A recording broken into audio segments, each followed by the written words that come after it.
Coca-Cola CEO James Quincey's heart may well have skipped a beat the moment President Trump declared, current tariffs will go up to 50%. To the average person, a simple aluminum can might seem like a trivial detail, but for Coca-Cola, it's one of the most vital links in its global production chain, a lifeline of sorts. No one could have predicted how costly aluminum imports would come to threaten the very foundation of the beverage industry. But Trump's announcement sent a chill straight to the top floors of Coca-Cola's headquarters. Will this dramatic trade move truly revive America's metal industry, or will it simply send icy shockwaves through grocery store shelves?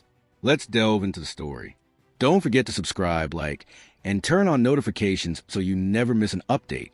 In the quiet hours of the morning on May 30th, 2025, whispers echoed to the corridors of the White House. A new wave of tariffs on steel and aluminum was imminent. Moments later, a 25% increase. We're going to bring it from 25% to 50%, the tariffs. Standing before cheering workers at a steel mill in Pittsburgh, former President Donald Trump took the podium and declared, "We will not build this great country with inferior imported steel.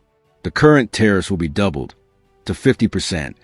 The applause was loud, but in Coca-Cola's boardroom, silence fell. For CEO James Quincey, the words were nothing short of a nightmare. Aluminum, the essential material for Coca-Cola cans, was suddenly more expensive and harder to obtain. While a 25% tariff had already been a burden, a 50% increase bordered on catastrophic. Coca-Cola, a titan in the global beverage market, generates a significant portion of its revenue from U.S. operations. And in the United States, canned beverages are not just a preference. They are a staple. Billions of cans are sold each year, many made from imported aluminum. Over the years, as domestic production weakened, Coca-Cola, like many others, turned to imports from Canada, Brazil, and the Middle East. But with Trump's new tariffs, that supply chain is now under siege. At a 2023 press conference, Quincey had warned the increase in steel and aluminum costs will inevitably affect our production lines. We may have to revisit our pricing. Following that, Coca-Cola had cautiously increased some prices by 3 to 4%, but a 50% tariff was a storm of another kind. It could raise the cost of every can by 3 to 4 cents. Multiply that by billions, and the damage is staggering. Pass the cost to the consumer, risk losing loyal customers.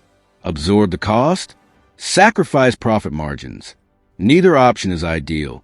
Coca-Cola's critics may ask, why worry? You're a global brand. Can't you ship production? But it's not that simple.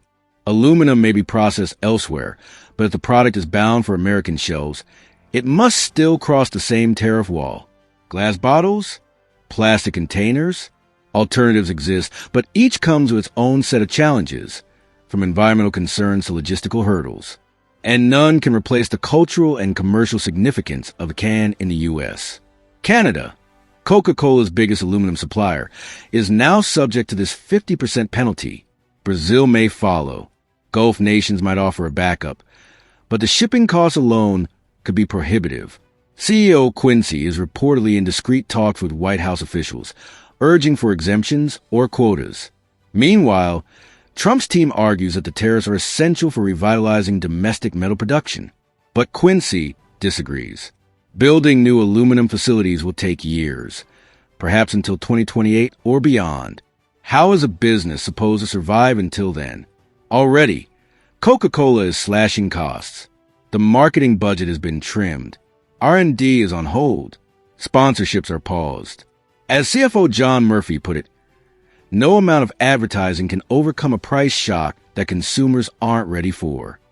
A broader coalition may be forming.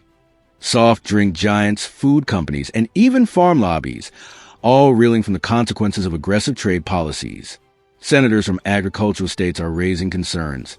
If Coke cans vanish from shelves, the backlash could be intense. Will Trump relent? Thus far, signs say no. He insists that domestic metals must rise again.